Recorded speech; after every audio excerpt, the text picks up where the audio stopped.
हरे कृष्ण। हरे कृष्णा माता जी। आजानुलंबित भुजो हरे कृष्ण माता कनकावदाता जी।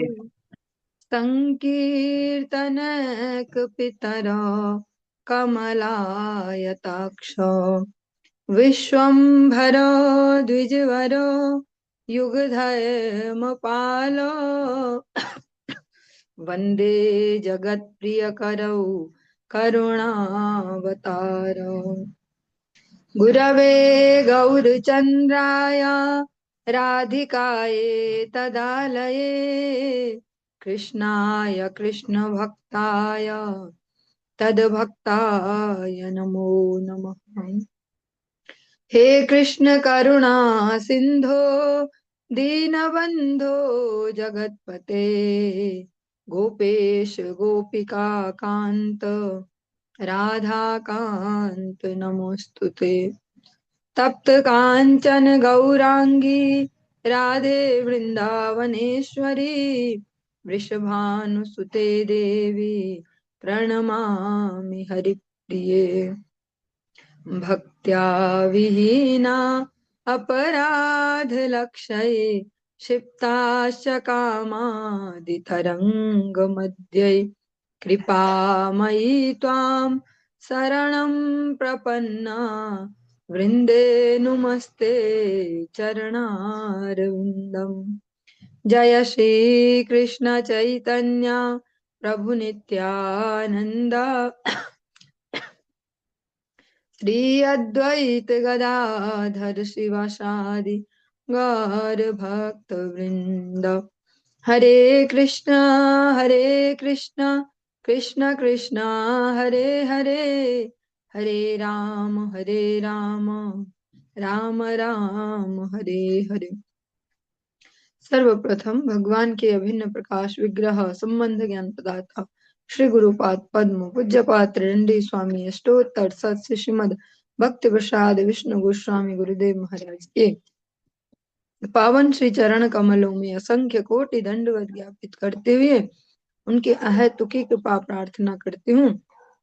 वे अपनी कृपा वर्षण करे जिससे निज कर्ता अभिमान भाव को छोड़कर एकमात्र उनकी वाणी के वाहक के रूप में अपना परिचय दे सकूं। परम गुरुदेव नित्य लीला पृष्ठों विष्णु श्रीमद भक्ति दयित माधव गोस्वामी महाराज परमेष्ठि गुरुदेव जगत गुरु भक्ति सिद्धांत सरस्वती गोस्वामी ठाकुर बहुपाद व समस्त गुरु परंपरा जय युक्त हो। सपार सचिव नित्यानंद प्रभु श्री गौर हरि वृंदावन बिहारी श्री राधा गोपीनाथ भगवान जय युक्त हो। हम सभी पर अपनी कृपा वर्षण करें जिससे भगवान के पवित्र नाम और हरि गुरु वैष्णव सेवा में हम सभी की रुचि उत्पन्न हो सके। सायकालीन कक्षा में हम श्रवण कर रहे श्री वृंदावन दास ठाकुर जी द्वारा संकलित श्री चैतन्य भागवतम। आज हम इसके अंत्य खंड का द्वितीय अध्याय का जो द्वितीय अध्याय की 57वीं 57 नंबर की प्यार से प्रारंभ कर रहे हैं। कल हमने कक्षा के विश्राम के समय श्रवण किया था एक अनंत पंडित नाम के जो भक्त है भगवान ने उन पर कृपा की। शुभ दृष्टि अनंत पंडित प्रतिकारी प्रभाते चलीला प्रभु बलि हरि हरि हरि बोल। देखी सर्वा ताप हर श्री चंद्र वदन हरि बलि सर्वलोके डाके अनुक्षण योगिंद्र हृदय अति दुर्लभ चरण हेन प्रभु चली आया देखे सर्वजन। अनंत पंडित के प्रति शुभ दृष्टिपात करके प्रभु प्रातः हरि हरि कहते हुए चल पड़े। उनके सभी तापों का हरण करने वाले श्री चंद्र वदन को देखकर सब लोग अनुक्षण हरि कहकर पुकारते रहे। योगिंद्रों के हृदयों के लिए भी अति दुर्लभ प्रभु को चले जाते हुए सभी देख रहे थे। ए मत प्रभु जान वीर कुले कुले आइले न छत्र भोग महाकुतूहले से छत्र भोगे गंगा हई सतमुखी बहिते आछिन सर्वजने करी सुखी जल माया शिवलिंग आछे से स्थाने अम्बुलिंग घाट करी बले सर्वजने।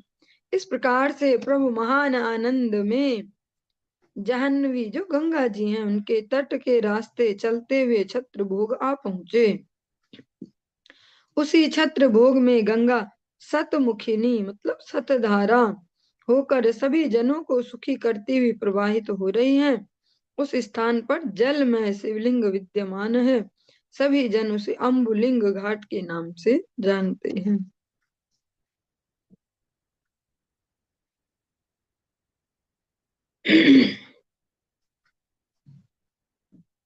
अम्बुलिंग शंकर हई लाए निमित्त से कथा कही सुन हैया एक चित्त। पूर्वे भगीरथ करी गंगा आराधन गंगार अनिलेन वंश उद्धार कारण। गंगार विरहे शिव विभल हैया शिव आई लेन शेषे गंगा स्मरिया। गंगा रे देखिया शिव से छत्र भोगे विवल हैला अति गंगा अनुरागे। गंगा देखी मात्र शिव गंगाय पड़िला जल रूपे शिव जहन बीते मिशाइला। जगन माता जाह्नवियो देखिया शंकर पूजा करी लेन भक्ति करिया विस्तार। शिव से जानिन गंगा भक्तिर महिमा गंगाओ जानिन शिव भक्तिर ए सीमा। गंगा जल स्पर्शे शिव हैला जलमय गंगाओ पूजिला अति करिया विनय। जिस कारण से अम्बुलिंग शंकर का प्रादुर्भाव हुआ वही बात बता रहा हूँ, एकाग्र चित्त होकर सुनो। वृंदावन दास ठाकुर जी कह रहे हैं, पुरा काल में गंगा की आराधना करके भगीरथ अपने वंश के उद्धार के लिए गंगा को पृथ्वी पर लाए थे। गंगा के विरह में विह्वल शिव गंगा का स्मरण करते हुए अंततः आ गए। शिव उसी छत्र भोग में गंगा को देखकर जो स्थान है गंगा के प्रति अनुराग के कारण विह्वल हो उठे। गंगा को देखने मात्र से शिव गंगा में समा गए और जल के रूप में जाह्नवी के साथ मिलित हो गए। जगन माता जाह्नवी ने भी शंकर को देखकर प्रचुर भक्ति का प्रकाशन करते हुए शंकर की पूजा की। गंगा भक्ति की महिमा को शिव ही जानते हैं। गंगा भी शिव भक्ति की सीमा भली भांति जानते हैं। गंगा जल के स्पर्श से शिव जलमय हो गए। गंगा ने भी अति विनम्र भाव से शिव जी की पूजा की। जो भगवान श्री हरि का चरणोदक है गंगा जी, इसलिए जो वैष्णव नाम यथा शंभु, ऐसे जो वैष्णव शिरोमणि वे गंगा जी को परम आदर प्रदान करते हैं। जल रूपे शिव रही लेन से स्थाने अम्बुलिंग घाट करी घोषे सर्वजने।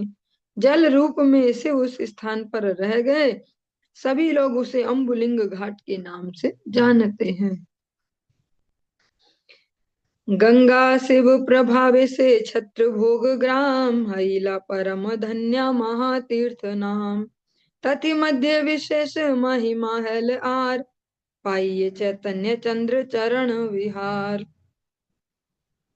गंगा और शिव के प्रभाव से वह छत्र भोग नामक गांव पहले ही परम धन्य और महातीर्थ था। इसी बीच चैतन्य चंद्र के चरण विहार को प्राप्त करके यह क्षेत्र और अधिक महिमा मंडित हो गया।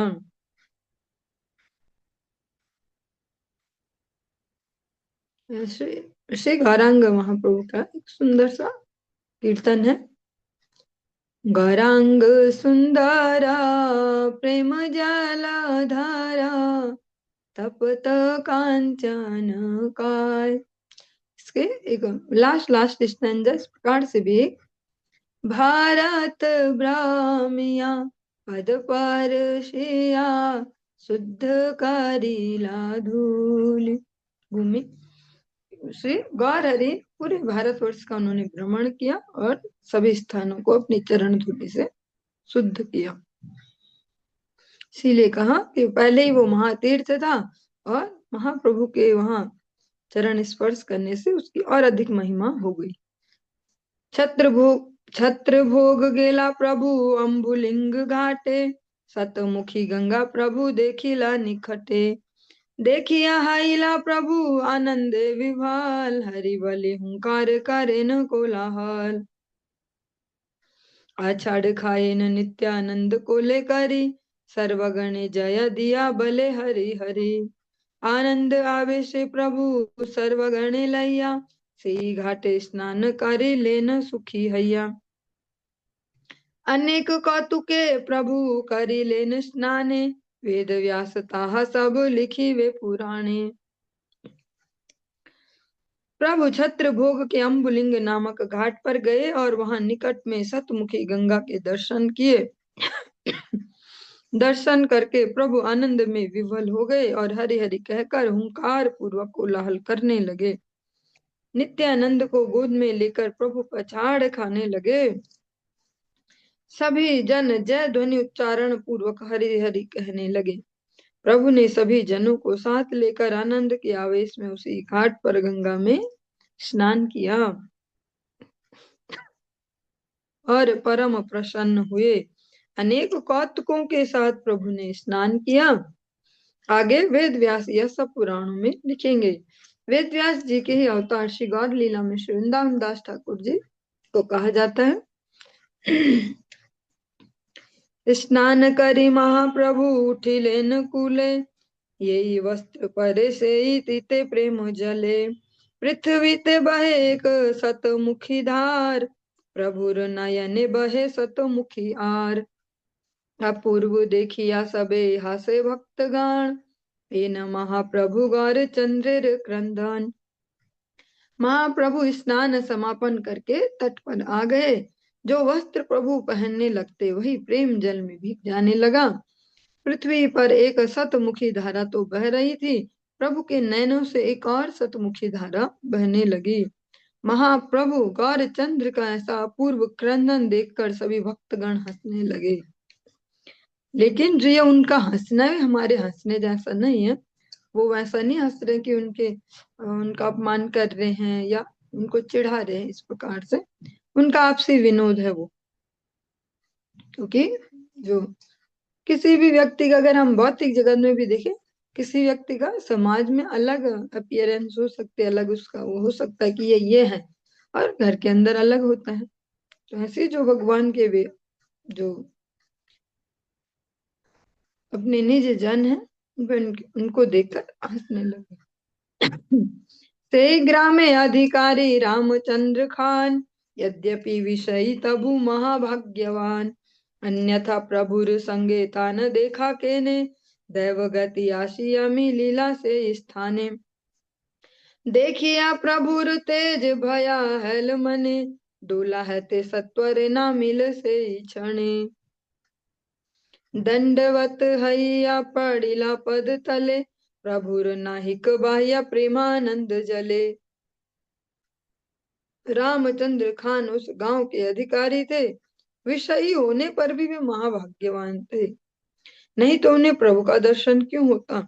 दैवगति के अनुसार वे उसी स्थान पर आ मिले। प्रभु का तेज देखकर उनके मन में भय हुआ। वे जो उनकी जो पालकी जा रही थी उससे नीचे उतर आए। उस समय में तो ज्यादा ऐसे ट्रांसपोर्ट के साधन नहीं थे जैसे अब हैं। तो अधिकतर जो जिनको कह सकते हैं विशिष्ट लोग, वीआईपी टाइप, ऐसे किसी भी फील्ड के हो, ऐसे पालकियों में आना जाना करते थे। आकर वे दंडवत प्रणति निवेदन पूर्वक प्रभु के चरणों में गिर पड़े। प्रेमानंद रस के कारण प्रभु को बाहरी शुद्ध बुद्ध का ज्ञान नहीं रहा। हा हा जगन्नाथ प्रभु बले घन घान, पृथ्वी ते पड़ी घन कराए क्रंदान।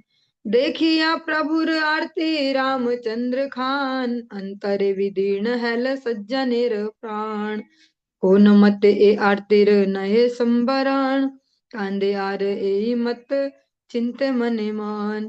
त्रिभुवन हेन आछे देखी से क्रंदान, विदीर्ण नाहय काष्ठ पाषाणेर मान। प्रभु बारंबार श्री गौर हरि हा जगन्नाथ बोल रहे थे और पृथ्वी के ऊपर गिरकर सघन क्रंदन कर रहे थे। प्रभु की आरती देखकर, आरती मतलब एक तो हम आरती करते हैं सुबह शाम, उसका भी नाम आरती इसीलिए कि उद्दीनता से भगवान की स्तुति की जाती है। और यहाँ पे जो आरती है वो जो उनका दैन्यता है, जो महाप्रभु का दैन्यता भी नहीं कहेंगे, जो भगवान के लिए जो क्रंदन है, जो करुण भाव है, करुण भाव। प्रभु की आरती देखकर सज्जन रामचंद्र खान का अंतर प्राण विदीर्ण होने लगा। किसी भी उपाय से इस आरती का संवरण नहीं होने वाला। रामचंद्र खान इस प्रकार से मन ही मन चिंतन कर रहे थे और रो रहे थे। त्रिभुवन में ऐसा कौन सा काष्ठ पाषाण के समान मन है जो इस क्रंदन को देखकर विदीर्ण न हो जाए। जब श्रीमती राधिका रानी के भाव को हृदय में लिए श्री श्याम सुंदर आज गौर सुंदर हुए हैं, और जो राधा रानी का जो भाव है उसी से भावित होके जगन्नाथ जी को पुकार रहे हैं। तो उस समय जो वो क्रंदन है वो हमारे जैसी एक्टिंग नहीं है। हम अभी भी जो हमारा अभी भी क्रंदन भी है, चाहे कीर्तन में कोई कथा में, वो कहीं ना कहीं अभी भी उसमें मतलब भौतिकता ही ज्यादा है, वो आध्यात्मिकता उसमें वो ऐसे लेवल की नहीं है। मतलब भौतिकता के भी अलग अलग लेवल है, पर वो है भौतिक ही। लेकिन जब स्वयं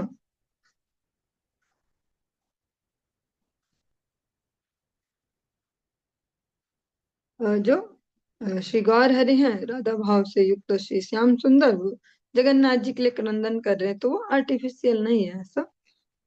तो जितना भी हमारे अंदर की जो कह सकते हैं सत्यता है, या ऐसे कह सकते हैं निश्चलता है, वही सामने वाले पे इफेक्ट डालती है। जैसे प्रचार कार्य भी है, तो उसमें कोई ऐसा नहीं है कि किसी को बातें बनानी ज्यादा आती हो तो अच्छा प्रचारक बनेगा। कोई सोचे कि मुझे तो बात बनानी नहीं आती है, ऐसे ऐसे अजीब अजीब शब्द संजोना, उनको ऐसे बोलना, तो प्रचार नहीं कर सकते। मुख्य है इसमें आचरण का बल। इसलिए अनेक अनेक प्रकार के भगवान के अलग अलग भावों के भक्त हैं। प्रचारक भी अलग अलग प्रकार के भावों के थे, सब एक जैसे नहीं होते। नरोत्तम दास ठाकुर जी ने हरि कथा कर करके नहीं किया प्रचार, उन्होंने कीर्तन कर करके किया प्रचार। उनके कीर्तन से ही प्रचार हुआ है। वे कीर्तन के ही आचार्य हैं। उन्होंने अ, भगवान के लिए जो अपने हृदय के आंतरिक भावों से कीर्तन किया, उसी से ही भक्ति का प्रचार हुआ। और जो महाप्रभु का आज क्रंदन है, दो कीर्तन ऐसे हैं, उनकी ऊपर लाइनें थोड़ा मिस हो रही हैं।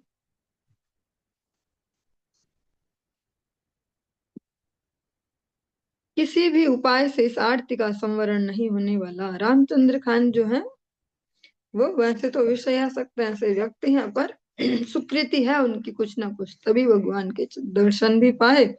और आज उनका वो आंतरिक भाव दर्शन करने को भी मिला, पर उनको बार बार चिंतन हो रही है, चिंता हो रही है कि लगता नहीं है कि ये इतनी जल्दी नॉर्मल हो पाएंगे, जिसको हम नॉर्मल होना कहते हैं। और वो भी, उनको भी चिंता हो रही है, और वो भी रोने लगे उनको देख देख के। और सोचते हैं कि त्रिभुवन में ऐसा, पूरे त्रिभुवनों में ऐसा कौन होगा जो ऐसा भगवान का ये क्रंदन देख के भी जिसका हृदय द्रवीभूत न हो जाए, दीर्ण न हो जाए।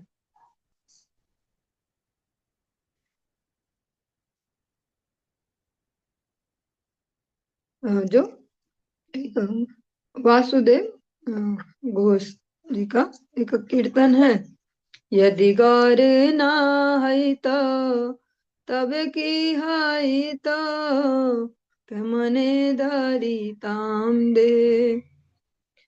राधार महिमा प्रेम रस सीमा जगत जानत के, जगत जानत के। माधुरा वृंदा विपिन माधुरी प्रवेश चातुरी सार, प्रवेश चातुरी सार। बरजायुवाती भावेर भकाती सकते हितकार, सकत हितकार। गाओ गाओ पुन्हा गौरांगे रघुणा सरल करिया मान, सरल करिया मान। ए भव सागरे ए मन दयाल, न देखी एक जाना, न देखी एक जाना। वासुरहिया पाषाण दिया, एक लाइन मिस हो गई। वासुदेव घोष जी इस भाव को अपने इस कीर्तन के माध्यम से देते हैं कि जो ये अवतार है महाप्रभु का, ये अत्यंत विशिष्ट है, सब अवतारों में सबसे विशिष्ट है। यहाँ पाप पुण्य का लिखा जोखा, मारना काटना, ऐसा उद्धार वो सब नहीं है। यह सबके प्रति करुणा है। भगवान जो है वो करुणा को लेके आए कि भैया जैसे भी है, जो भी है, जो जिस लेवल पे उसको वहीं से उठाया जाए और उस उन्नत उज्जवल रस तक पहुंचने का मार्ग प्रशस्त किया जाए। क्योंकि इस बार वे राधा रानी के भाव से युक्त होके आए। एक जो हम इस प्रकार से अलग प्रकार से जगत में देखते हैं राधा भक्ति जो चल रही है, किसी पे कहीं पे ये कोई कमेंट या इस प्रकार से नहीं, हमारे अधिकार से बाहर है वो। पर डायरेक्ट इस प्रकार से थोड़ा वो टफ है। डायरेक्ट हम इमेजिन करें हम राधा रानी की सखियां, दासियां, किंकरियां, कुछ ऐसा ऐसा। इसीलिए सबसे वदान्य अवतार है श्री गौर हरि का। जो श्री गौर हरि के प्रति अपने भाव को दृढ़ करते जाएंगे, वो राधा कृष्ण की जो रतिमती है उसमें भी स्थिर होते जाएंगे। क्योंकि वो जो लीला है मधुर रस की भगवान राधा कृष्ण की, उसमें डायरेक्ट कोई जीव ऐसे कूद के जंप नहीं मार सकता। इमेजिनरी महाप्रभु का बिल्कुल सरल प्रोसेस, जहां से कोई भी कितना ही नीचे से नीचे गिरा जीव भी हो, वो वहीं से उसमें चढ़ सकता है उन सीढ़ियों में, और फाइनल रस तक भी जाने की अगर उसमें क्षमता हो, उतना उसमें समर्पण हो, गुरु वैष्णव कृपा से पा सकता है। सभी के लिए सारे मार्ग खुले हैं। इसी प्रकार से वासु जो देव घोष है वो कहते हैं कि मेरा हृदय पत्थर का बन गया है, शायद ऐसा लगता है ये पत्थर का बन गया। अमी गौरांग बलिया नागेनु गलिया, के मने धरिनु दे, के मने धरिनु दे। वासुरहिया पाषाण दिया, के मने गड़िया छे, विधि के मने गड़िया छे। वो बोलते हैं कि गौरांग नाम उच्चारण करने से मेरा हृदय ऐसे द्रवीभूत नहीं होता, पता नहीं कैसे पत्थर से बना हुआ है, ऐसा वो कह रहे हैं। परिस्थिति वो हमारी है, क्योंकि वो तो इस भाव को प्रकट कर पा रहे हैं, तो उनकी वो स्थिति नहीं। इसीलिए बार बार आप गुरु वैष्णव के, अन्य अन्य वैष्णव के मुख से भी श्रवण करते हैं इन कक्षाओं में भी, कि जो भजन गीति में कुछ ऐसे जो शुद्ध भक्तों के जो कीर्तन है, जिनका संकलन है, हम और कुछ नहीं तो बस नॉर्मली चाहे अपनी टोन बना लो। पहले तो यूट्यूब आदि ऐसे प्लेटफॉर्म है जहाँ से टोन भी मिल जाएंगी, पर नहीं तो अपनी टोन बना लो कैसे भी जोड़ तोड़ के, पर उन कीर्तनों को पाठ करेंगे याद हो जाए तो और अच्छा है। उनकी मीनिंग वहां से पढ़ लें और मीनिंग समझते अगर उनको गाएंगे, तो जल्दी से हम भगवान की कृपा को लाभ कर पाएंगे। कुछ ऐसा और चमत्कारिक फॉर्मूला नहीं है, फॉर्मूले से गुजर नहीं सबको पड़ता। बार बार अब गुरुदेव के मुखारबिंद से सुनते हैं कि जो स्पेसिफिक फॉर्मूला होता है उससे सबको ही गुजरना पड़ता है। तो वो सबके लिए ही है, कोई भी आर्टिफिशियली जंप नहीं मार सकता कि हम कीर्तन याद एक नहीं करेंगे और हम भक्त बन जाएंगे, ऐसा नहीं हो पाएगा। क्योंकि इन कीर्तनों में समस्त वैदिक ग्रंथों का सार है। उससे भी बढ़ के जो शुद्ध भक्त है भगवान के, जिनके साथ भगवान व्यवहार करते हैं, उनके अनुभव है उसमें, उनकी अनुभूतियां हैं। तो हमारे लिए बहुत ही ज्यादा इजी हो गया। जैसे एक भौतिक सा एग्जाम्पल लेते हैं। जैसे अब तो पता नहीं होता है कि नहीं, पहले जैसे होता था बोर्ड पेपर में चीटिंग करते थे बच्चे, और जब हम छोटे छोटे थे तब सुनते थे कि गाइड ले लो, गाइड से फाड़ के ऐसे वहां से पेज रख लो।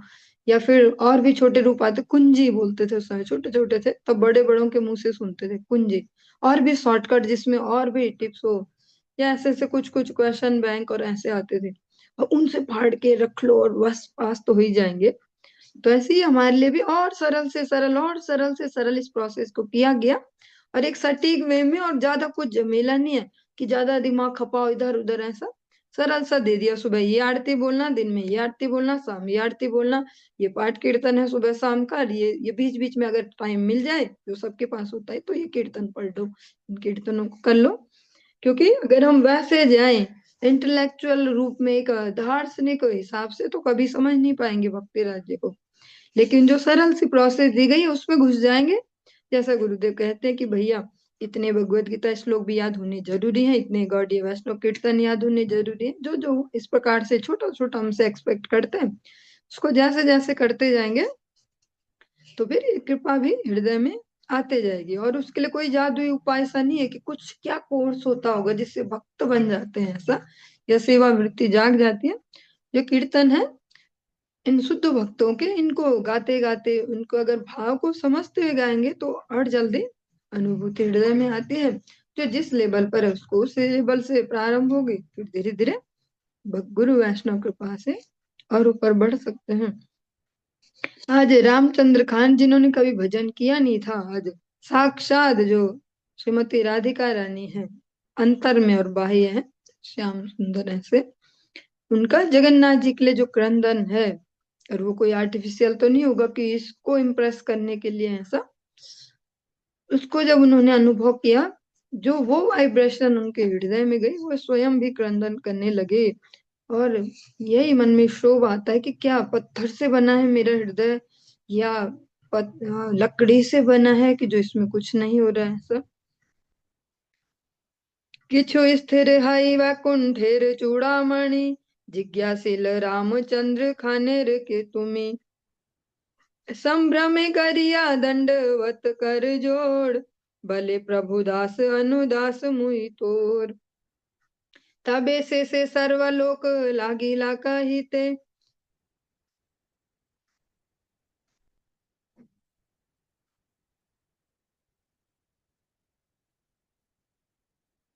यही अधिकारी प्रभु दक्षिण राज्य थे। कुछ स्थिर होकर वैकुंठ के चूड़ामणि गौर सुंदर ने रामचंद्र खान से पूछा, तुम कौन हो?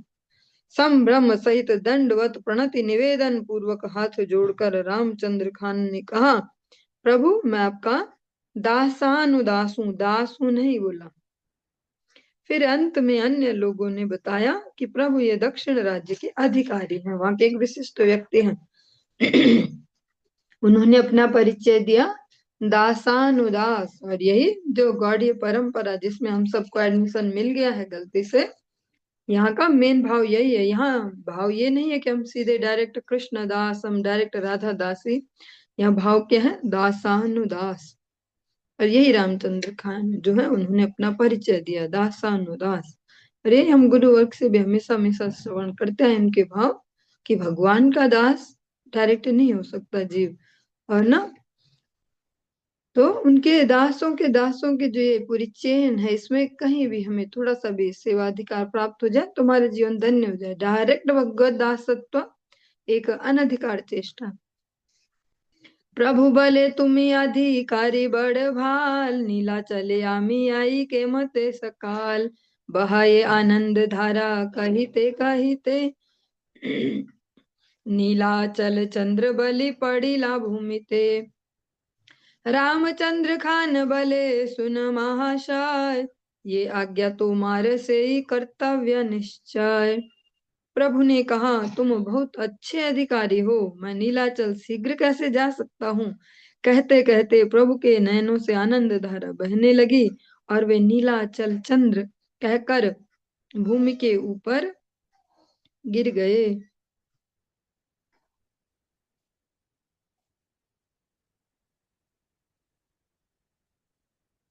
रामचंद्र खान ने कहा, सुनिए महाशय, जो आपकी आज्ञा है वही हमारा निश्चित कर्तव्य है। श्रृगार हरि उनसे भी निवेदन करते हैं, अच्छा आप अधिकारी हैं यहाँ के, अब आप मुझे ये बताइए कि कैसे मैं नीलाचल बहुत जल्दी जा सकता हूँ। और नीलाचल चंद्र का उच्चारण करके भूमि पर गिर पड़े। रामचंद्र खान कहते कि जो आपकी आज्ञा है उसको अवश्य पालन किया जाएगा, ऐसे व्यवस्था बनाएंगे।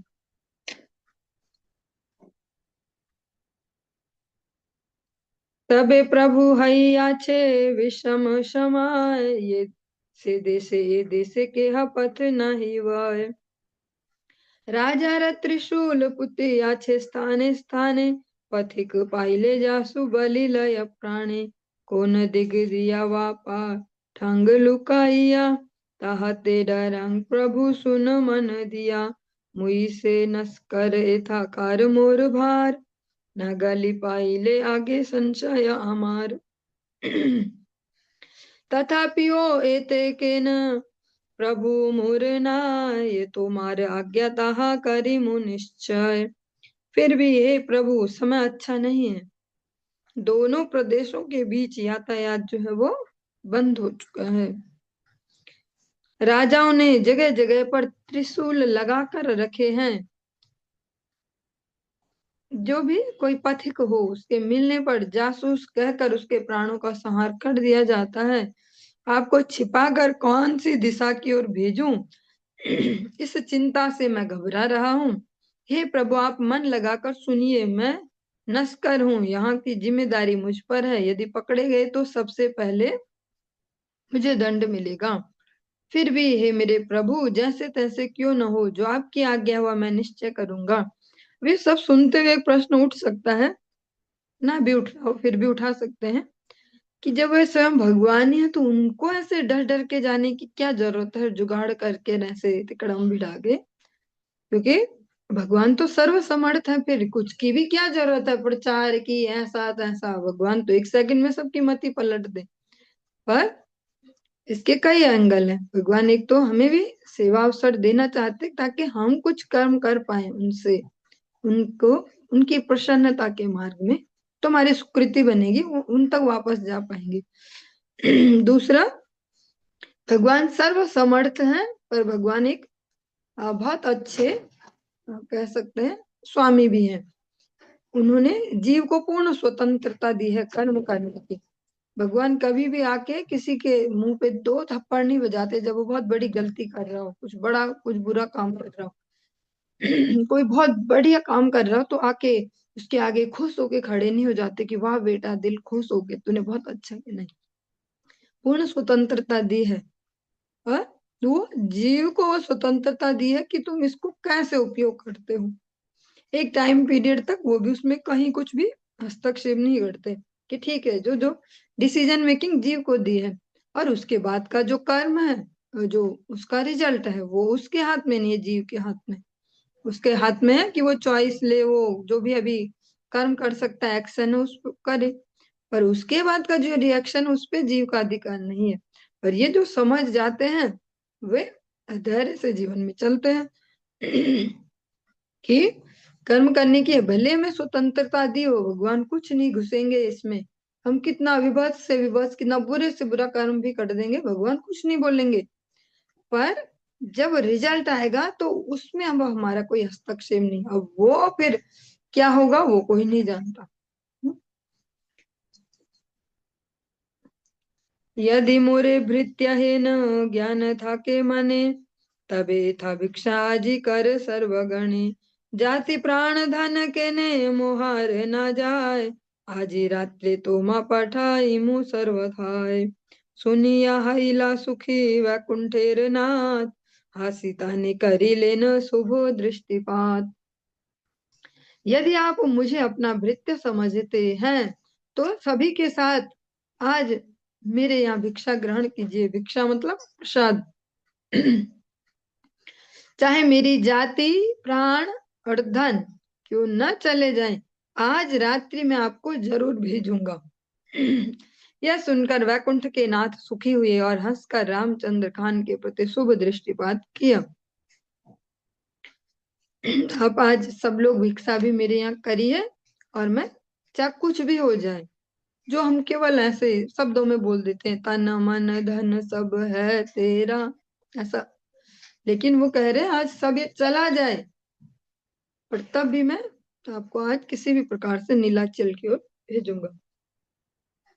और भगवान प्रसन्न हुए। और ऐसे अवसर हमारे जीवन में अनेक बार आते हैं। गुरु वैष्णव हमें ऐसे सेवा अवसर भी देते हैं, और वो हमारे एक प्रकार से चेकिंग भी है।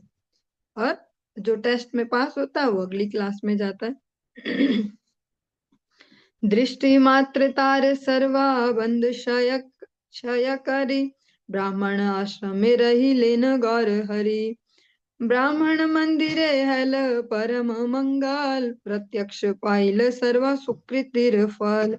नाना यत्ने दृढ़ भक्ति योग चित्त हैया, प्रभुर रंधन विप्र करी लेन गिया।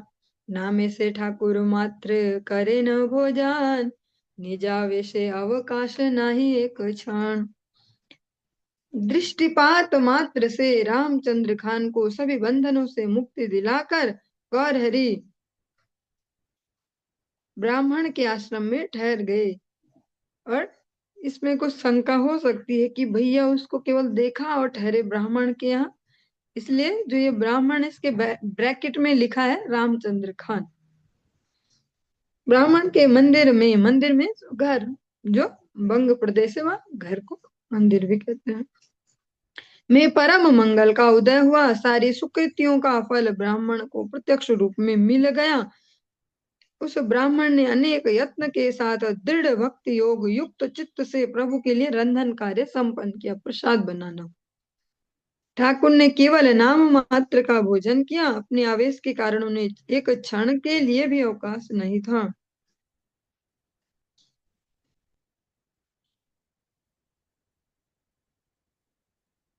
भिक्षा करे प्रभु प्रिया वर्ग संतोषार्थ, निरवधि प्रभुर भोजन परमार्थ।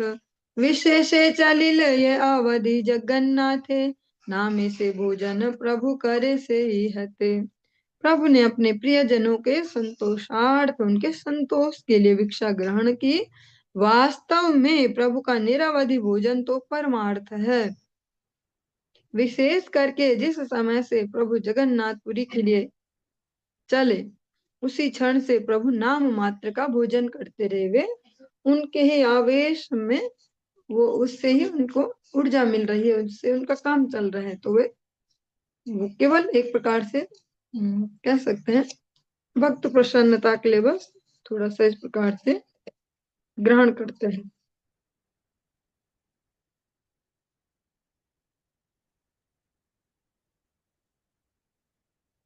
निरवधि जगन्नाथ प्रति आरती करी, आई से न सब पथ आपना पासरी। कार्य बलि रात्रि दिन पथिर संचार, किवा जल किवा स्थल किवा पारापार। किछु नाही जाने प्रभु डूबी प्रेम रसे, प्रिय वर्ग राखे निरवधि रही पासे। ये आवेशे महाप्रभु करे न प्रकाश, ताहा के कहिते पारे बिने वेद व्यास। ईश्वरेर चरित्र बुझिते शक्तिकार, करवन की रूपे कृष्ण करे न विहार। जगन्नाथ के प्रति निरवधि आरती का प्रकाशन करते करते प्रभु अपने आप को भूलकर संपूर्ण मार्ग का अतिक्रमण कर रहे थे। दिन रात पथ पर चलना किसे कहते हैं, जल क्या होता है, स्थल क्या है, पारा पार क्या है। प्रेम रस में डूबे हुए प्रभु को इस सब का कोई अनुसंधान नहीं था, बाह्य कोई स्फूर्ति नहीं थी। प्रियजन निरवधि पास में रहकर प्रभु की देख रेख कर रहे थे, और एक तरह से ऐसा बोल के छूट नहीं सकते जिम्मेदारी से कि ये तो भगवान है, उनको तो सर्व समर्थ है। ऐसे जो निज जन होते वो उस एंगल से नहीं देखते, वो देखते हैं जो उनका वो जो निज पना है ना, जो अपना पना, उसके हिसाब से देखते कि इनको कुछ कष्ट न हो जाए। वो वहां ऐश्वर्य भाव नहीं लाते कि ये तो भगवान है, जगत के नाथ है, ये तो बस कलयुग पावना उतारी, और ऐसे इनको क्या हमारे ऐसे सेवा की जरूरत। और ऐसे वो माधुर्य से देखते हैं भगवान के प्रति प्रेम से, कि जो इनके लिए अभी नेसेसरी हम उसमें लगे। वो उस समय ऐश्वर्य भाव में नहीं आ जाता। ऐसा ही जो ये भगवान का ये संकीर्तन मूवमेंट है, इसमें भी ऐसा ही है। जिन्हें संवेदनशील भक्ति सीखनी है, उन्हें ऐसी संवेदनशील बुद्धि चाहिए। ये न हो कि कोई उत्सव चल रहा है और मस्त सब आनंद में मग्न, और जो जिम्मेदारियां हैं वो सब चौपट। तो जो जितने संवेदनशील होते हैं वो उनका वो देखने का नजरिया बदल जाता है किसी भी परिस्थिति को। जो उनके साथ उनके जन हैं, वे बहुत ही संवेदनशीलता के साथ उनके साथ चलते हैं।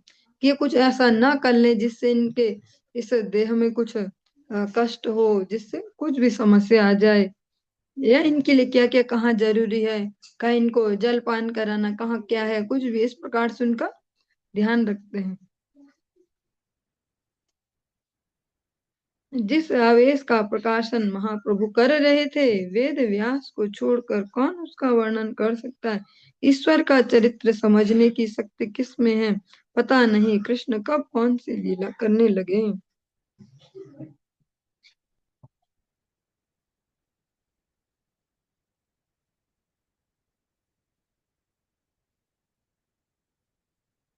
कारे वा करे न आरती, कांदे न वा कारे, ए मर्म जानिते नित्यानंद सखी सकित धरे।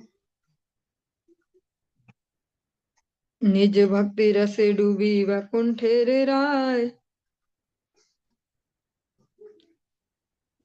ए मर्म जानिते नित्यानंद शक्ति धरे। थोड़ा सा प्रिंटिंग की मिस्टेक थी, सकित लिखा शक्ति होगा। निज भक्ति रसे डूबी वैकुंठे रे राय, अपना न जाने प्रभु आपन लीलाय। आपने जगन्नाथ भावे न आपने, आपने करिया आरती लो या न जने। गार हरि किसके प्रति आरती निवेदन करते हैं, किसे लक्ष्य करके क्रंदन करते हैं, इसके मर्म को जानने की शक्ति केवल नित्यानंद में है। स्वयं के भक्ति रस में डूबे हुए वैकुंठ के स्वामी प्रभु अपनी लीला में ही अपने आप को विस्मृत किए हुए थे। प्रभु अपने आप को जगन्नाथ समझ रहे थे और अपने आप आरती का प्रकाशन करके जगत जीवों को शिक्षा दे रहे थे। यदि कृपा दृष्टि न करे न जीव प्रति, तबे कार आछे ताने जानीते सकती। यदि जीव के प्रति वे प्रभु कृपा दृष्टि न करें, तो उन्हें जानने की शक्ति किसमें है। तुलसीदास जी इसी को सरल भाषा में कहते हैं, सोई जान नहीं देहु देहु जना ही। भगवान जिसको जितनी सामर्थ्य प्रदान करते हैं, वो उतना ही उनके बारे में समझ पाता है। जीव की अपनी कोई सामर्थ्य नहीं है वो भगवान को पा पाए, उनको समझ पाए। और ऐसा वेद में भी इस प्रकार से कहते हैं, ना आत्मा प्रोचने न लभ्य न मेधिया न बहुना सुतेन। जो जीवात्मा है उस परम पदार्थ जो श्री भगवान है, उनको न ज्यादा सुन के, न ज्यादा बोल के, न ज्यादा दिमाग चला के, न ज्यादा मुंह चला के ऐसा प्राप्त कर सकते। जब वो शरणागत हो उन्हीं तत्व के प्रति, हे भगवान मैं शरणागत हूँ, आप मुझे जितना आपको लगे कि मैं उतना समझ पाऊं उतना समझा दीजिए, तो वे भगवान ही उनको उस प्रकार का फिर बुद्धि प्रदान करते हैं। भगवत गीता में तो इसी बात को कितनी बार क्लियरली भगवान कहते हैं कि ये न माम उपयांति ते ददामि बुद्धि योगम तम ये न माम उपयांति ते। हाँ, अनेक अनेक जगह भगवान स्पष्ट कह रहे कि मुझ तक तुम ऐसे पहुंचोगे और ऐसा करोगे, माँ में वैश्य युक्त व महात्मानम मत परायण, इस प्रकार से तुम मुझ में स्थिर हो जाओगे और मुझे प्राप्त कर लोगे। अनेक अनेक श्लोकों में भगवान स्पष्टतया बताते हैं। और ये भगवान की शक्ति है कि वे हमें अपना मार्ग दिखा सकते, कोई अपना जोर लगा के भगवान तक नहीं पहुंच सकता। आज की इस चर्चा को हम यहीं पे विश्राम देंगे,